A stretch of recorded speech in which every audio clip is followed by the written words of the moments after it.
The enemy sniper pressed his rifle barrel against a young boy's temple and smiled. Not out of fear, but because he knew no American would pull the trigger. He had done this multiple times before. Every time, coalition forces stood down. Every time, he walked away. He believed today would end exactly the same way. He was wrong. Somewhere on a ridgeline 800 meters away, a young girl was already doing the math. Before we dive deeper, if this story already has your heart pounding, hit that subscribe button right now. Turn on notifications and follow Harper's journey all the way to the end. Drop your city in the comments below. I want to see how far this story travels. The briefing room smelled like burnt coffee, gun oil, and that specific brand of tension that only exists when men who have seen far too much are about to go see more. 8 Navy SEALs sat around a folding table in a forward operating base somewhere in the Kunar province of eastern Afghanistan. Not a single one of them looked happy. That was standard. What wasn't standard was the 9th person in the room. She stood against the back wall, arms crossed, her TAC-50 rifle leaning against the concrete beside her like a loyal hound that happened to weigh 30 pounds. She was 5 feet, 4 inches tall. Her dark braid was tucked neatly under her collar. She looked like she should have been finishing high school somewhere in the Pacific Northwest, arguing over college applications or deciding which university would earn the privilege of her enrollment. Instead, Corporal Harper Delaney had been assigned to Alpha Team. Chief Petty Officer Silas Thorne noticed her the second he walked in. He noticed everything. That was exactly why he was still alive after countless deployments. He looked at her for a long moment. Then he looked at Master Sergeant Wyatt Callahan, who was already shaking his head with the slow, deliberate motion of a man who had reached a conclusion and had absolutely no interest in counter-arguments. "Tell me that's the interpreter," Thorne said. "She's your sniper support," Captain Sterling replied from the doorway, already bracing for the pushback. The room went dead quiet, the specific, heavy quiet of a space right before something detonates. "Sir?" Thorne said, his voice dropping into that carefully controlled register military men use when they're furious but disciplined enough to mask it. "With respect, I've got a multi-day direct action package in the Korengal. I need a sniper who's been in the valley before, who has eyes on that terrain." "Which she has," Sterling cut in, setting a folder on the table. "Multiple times in recent months. Both times with 75th Ranger support. Read the after-action reports." Thorne didn't touch the folder. He looked at Harper instead. She looked back, her expression neither defiant nor fearful. It was something harder to pin down. Patient. Like she had weathered this exact skepticism before. "How old are you?" Thorne demanded. "Young enough," she replied calmly. "I've got boots older than you." "I know," she noted. "I saw them in the hall. Bates MCS, right?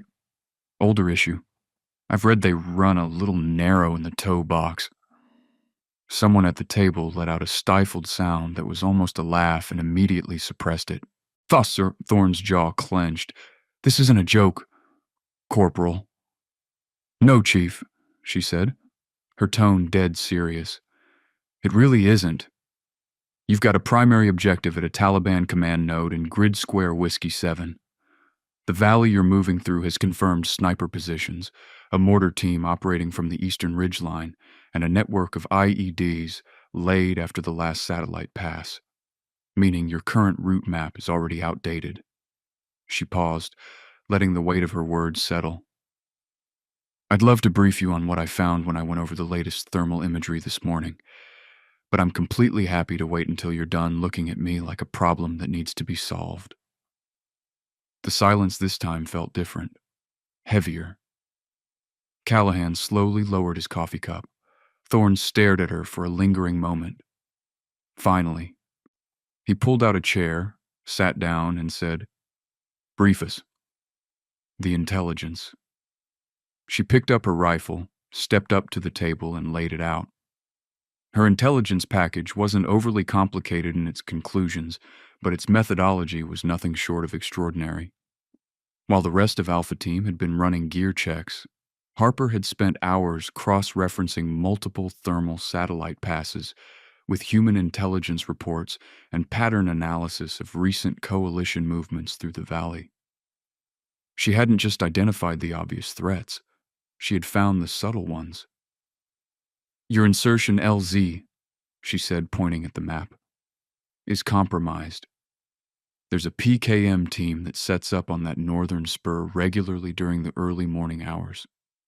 Tonight is that night.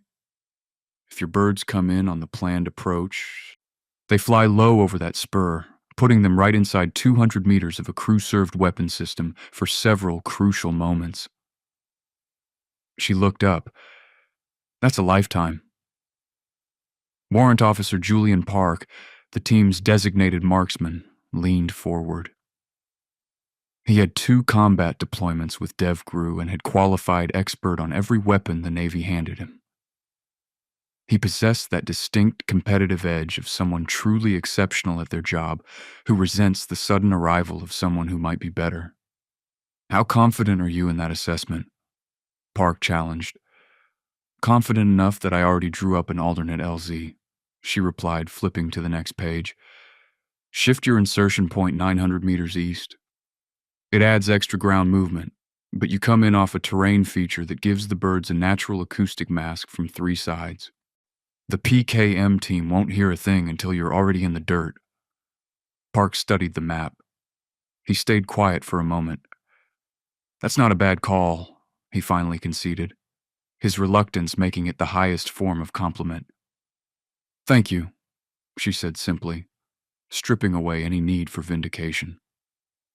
Thorne looked at the alternate LZ, then at his route plan, and finally at the intelligence notes she'd compiled. When he looked back at Harper, his expression had shifted, not quite to trust, but to a provisional acceptance. "Assessment," he commanded. "You'll operate independently on the eastern ridgeline during Phase 1. You maintain comms with me and Park at all times. You do not engage without my direct authorization unless it's a strict emergency protective fire situation. Understood? You stay on frequency. You give me eyes on everything you see, no matter how irrelevant you think it is. Temperature shifts, movement, shadows, anything." "Yes, Chief."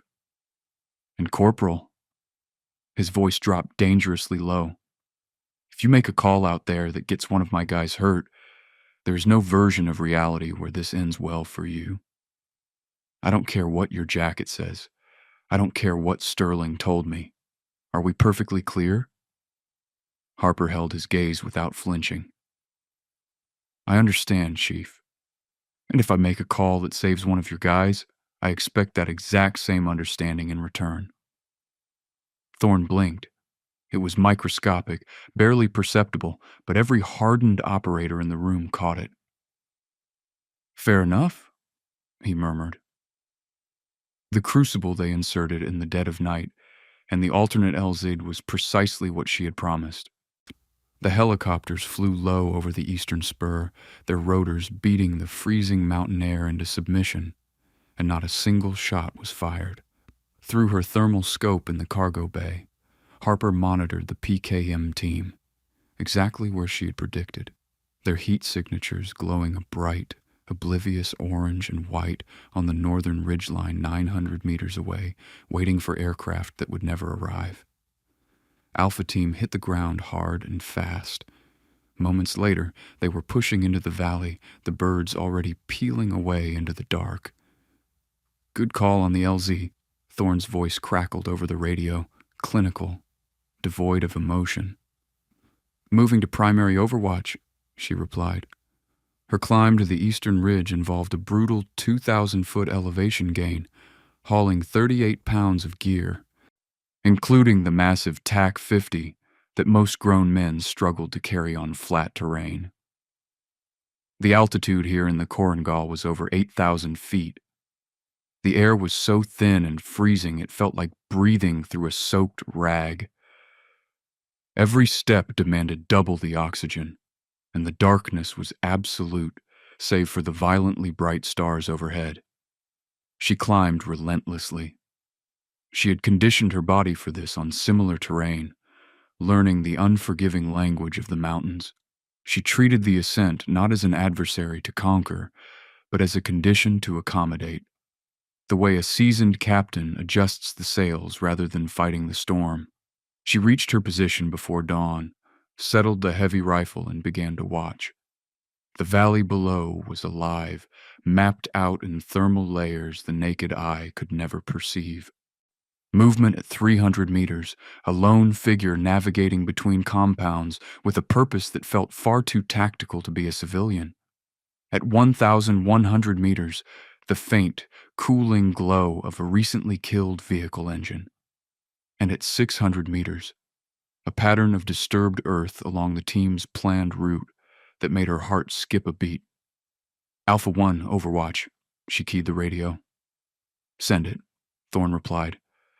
I have a probable pattern at Grid Whiskey 7 Tango. 3 disturbance points on your primary route between the north wall and the orchard. Spacing is consistent with a daisy chain setup. I also have a single military-aged male moving on the secondary track, bearing 270, possibly a triggerman or a spotter. A heavy pause. Can you confirm IED? Negative confirmation. But the pattern perfectly matches the daisy chain signatures from recent events in this valley. I assess high probability. Reroute to alternate track, Park's skeptical voice chimed in. Your call, Chief, Harper stated. But the alternate track puts you inside 300 meters of that engine signature I'm tracking at 1,100, and I don't know what that is yet. What's your read? Thorne asked. She analyzed the variables in a flash. Cache site or a QRF vehicle. Either way, you don't want to blindly walk past it in the dark. Options. Hold your current position for a brief moment. Let me watch the moving male and the engine signature. If he links up with the vehicle, you've got a coordinated element. If they don't connect, I can thread you through a gap in the alternate track that entirely avoids both. Dead silence on the radio. She could practically hear Thorne running the ruthless calculus of combat. Hold position, Thorne ordered. Harper watched with unblinking focus. The moving figure bypassed the engine signature, slipping further south into a compound. The engine signature remained stationary, cooling at a rate that told her it had been parked for quite a while. Alpha 1, Overwatch. The male is in the south compound. No connection to the vehicle. Recommend alternate track, bearing 185 from your current position. Offset 40 meters east from the marked path. You'll clear the IED pattern and stay well outside 200 meters of the vehicle. Copy, Thorne said, and then softly, good eyes. The impossible choice dawn began to bleed into the valley, separating the pitch black into layers of cold gray and bruised blue. The Korengal woke to the distant snarl of a motorcycle and the subtle shifting of shadows as unseen eyes began monitoring the roads. Harper had been in position for a long while. Her core temperature had plummeted to the point where she no longer felt the cold. A dangerous physiological warning she simply acknowledged and pushed past. The SEALs were pushing deeper into the valley, moving in synchronized bounds when she spotted the second sniper. He was a professional. She had almost missed him. He was tucked into a fissure in the rock face above the east wall, positioned far out. He had been there long enough that his thermal signature had bled into the ambient temperature of the stone. He was completely disciplined, staring straight down Alpha Team's throat, and there was a young boy standing exactly 12 feet in front of him. It was no coincidence. The child was loitering near a compound gate, and the sniper was deliberately using the boy's small frame to shatter his own silhouette against the rock. Harper ran the ballistic solution. She had the elevation, the range, the wind calls. She could make the shot. The paralyzing question wasn't if she could hit him, it was whether the boy knew, and whether any of that mattered when her team's lives were on the line. Alpha 1, she transmitted, her voice stripped of all humanity. I have a confirmed hostile sniper, currently using a juvenile civilian as visual cover. The juvenile is not in my line of fire, but is within 20 meters of the target. I assess the sniper has positioned intentionally. Request guidance.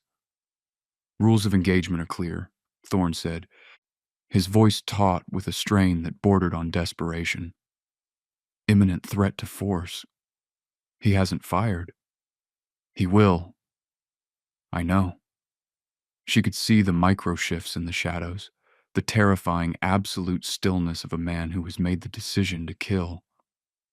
Chief, she whispered into the comms. Give me a moment.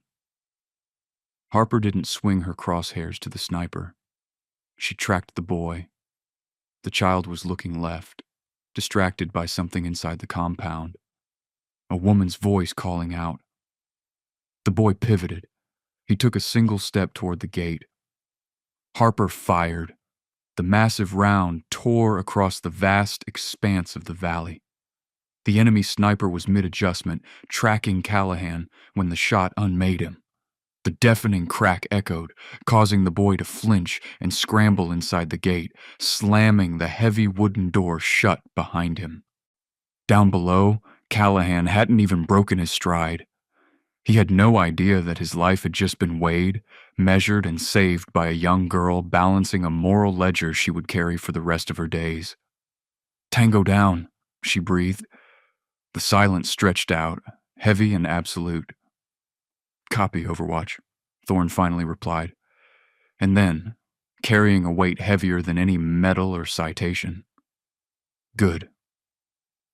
She locked her emotions away. Feeling would come later, in the dark, in the exhausted quiet that follows irreversible choices. Right now it was watch, assess, communicate, protect, the escalation. The dominoes began to fall. She spotted a secondary thermal signature on the northern ridge. Moving swiftly, she shifted 200 meters to gain a better angle, finding two distinct figures, a sniper and his spotter actively keying a radio. 2 tangos. Her voice was ice. Rifleman and a spotter with an active radio. I assess they have transmitted your location. Recommend immediate engagement. Engage, Thorne barked. She fired twice in rapid succession, dropping them both at 730 meters. 2 tangos down. Assume your position is burned. Away from his radio's mouthpiece, she heard Thorne say to his men, adjust your opinion of her. Down in the valley, the enemy realized their Overwatch elements were being systematically erased. Silence meant contact, and the Taliban responded with ruthless efficiency. Harper caught an active IED team, laying a fresh device just 140 meters behind Alpha Team's egress route. She threaded the needle, dropping both insurgents without triggering a sympathetic detonation. When a heavy DSK machine gun mounted on a speeding technical roared into the southern valley entrance, threatening to shred the SEALs from 1,400 meters away, Harper took the shot. Factoring in the rapid speed, the elevation, and the 8-knot wind, she didn't aim for the men, she smashed the engine block. The truck careened into a ditch, and she methodically eliminated the disoriented crew. That's 7 engagements, Thorne noted over the radio, raw astonishment bleeding through. Julian, Thorne said to Park. Park keyed his mic, his earlier arrogance entirely evaporated. Chief, I just want it on the record. Our sniper support is completely squared away. The egress. But the egress was always the hardest part. As Alpha Team finished tearing through the Taliban command node, securing 37 critical documents and 2 hard drives, the valley began to swarm. Fighters poured down the ridgelines like angry hornets. Harper became a machine of pure physics and lethal geometry, breaking the enemy's momentum by systematically eliminating their point men. Then, disaster struck. Her rifle jammed. Not a simple misfeed, but a catastrophic case deformation locked tight in the chamber. Alpha 1, I have a critical weapon malfunction, she stated, her heart hammering against her ribs. I'm sending Julian back for you, Thorne ordered immediately. Do not send him back, she shot back, frantically working a cleaning rod into the receiver. Keep him with you. I'm clearing it. Sweat stung her eyes. She applied meticulous, even pressure, knowing that forcing it would shatter the extractor and doom them all. The casing finally popped free. She slammed a fresh round home. Weapon clear. Overwatch is back up. She heard Thorne let out a massive breath, but the valley had one more card to play. Incoming mortars. The dull thumps echoed across the rocks as explosions walked uncomfortably close to Alpha Team. Callahan caught a piece of shrapnel in his arm, his stubborn refusal to slow down the only thing keeping him moving. Harper found the spotter, a single man perfectly blended into a parapet wall, and ended him. The mortar fire went blind, but the crew began displacing to a secondary firing site. To stop them, she had to run. She slung the heavy rifle and sprinted across 800 feet of jagged, oxygen-starved ridgeline. Her foot caught loose shale. She slammed onto the unforgiving rock, tearing her knee open and violently smashing her rifle's scope against the stone. She didn't stop. She pushed through a universe of pain, reached the firing line, and eliminated the mortar crew just before they could drop another shell. Overwatch. We are at the extraction, LZ, Thorne called out. Where are you? I'm running, she gasped, her knees screaming in pure agony. A rogue, secondary mortar team opened up.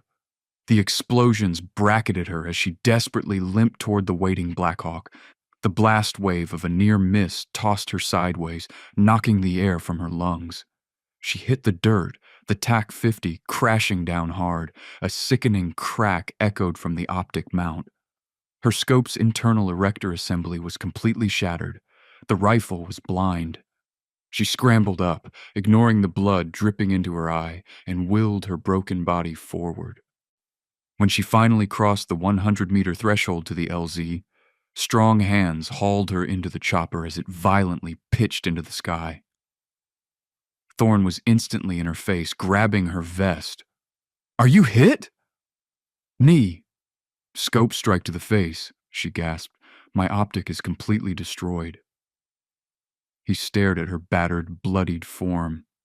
He didn't offer empty platitudes. He just sat back as the Korengal Valley shrank away beneath them. Harper didn't rest.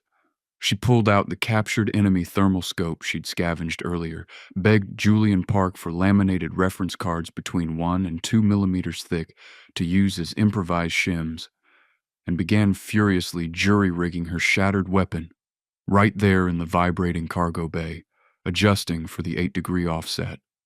The ghost coordinator back at the FOB, the debrief was surreal. The room listened in stunned silence as Thorne recounted the absolute chaos. The ground team engaged 4 targets, Thorne announced, his eyes sweeping the room.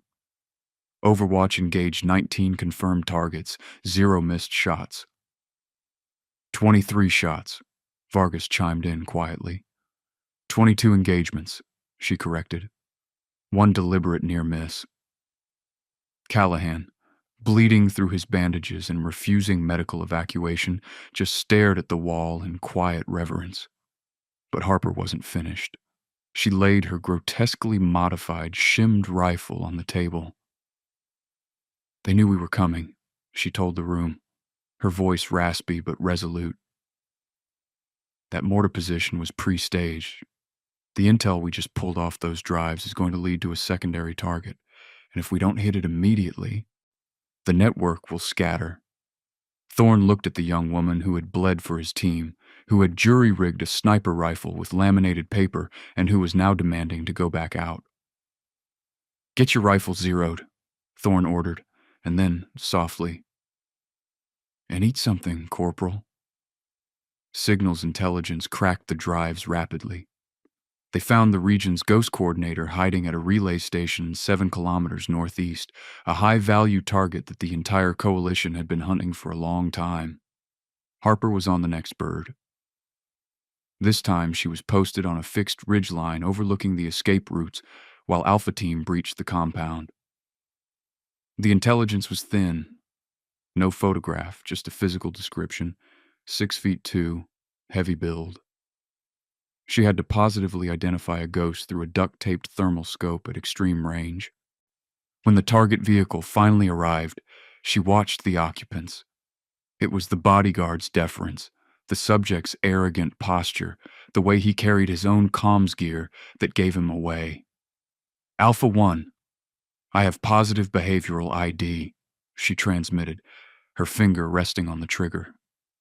Julian Park, lying right beside her as her secondary spotter, peered through his own glass.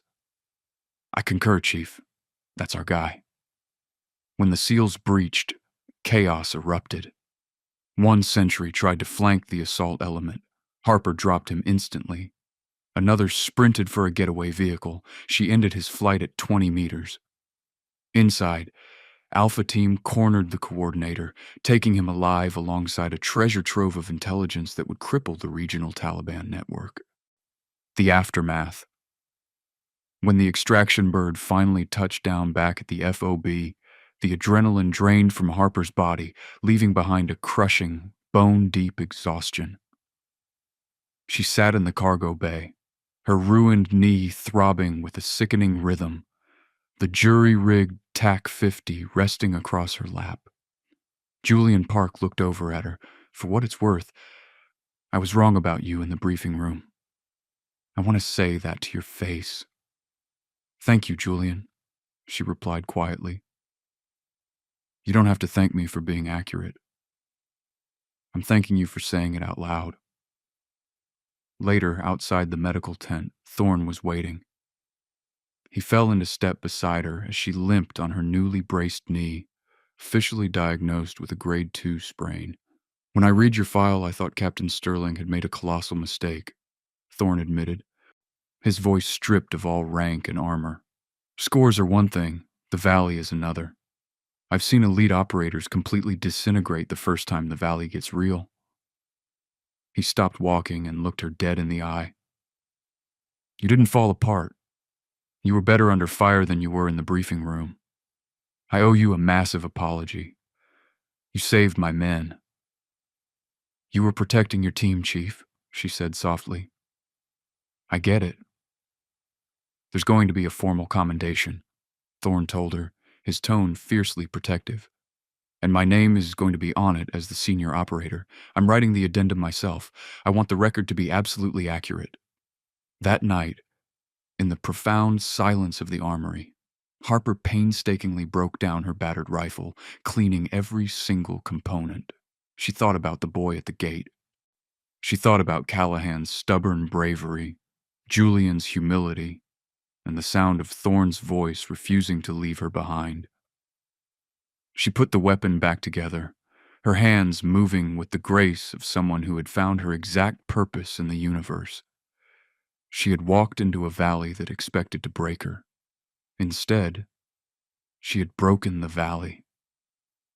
She laid her head down on her bunk and let the darkness take her almost instantly, knowing that while she had entered the Korengal as an unknown quantity, she had walked out as something else entirely, something legendary.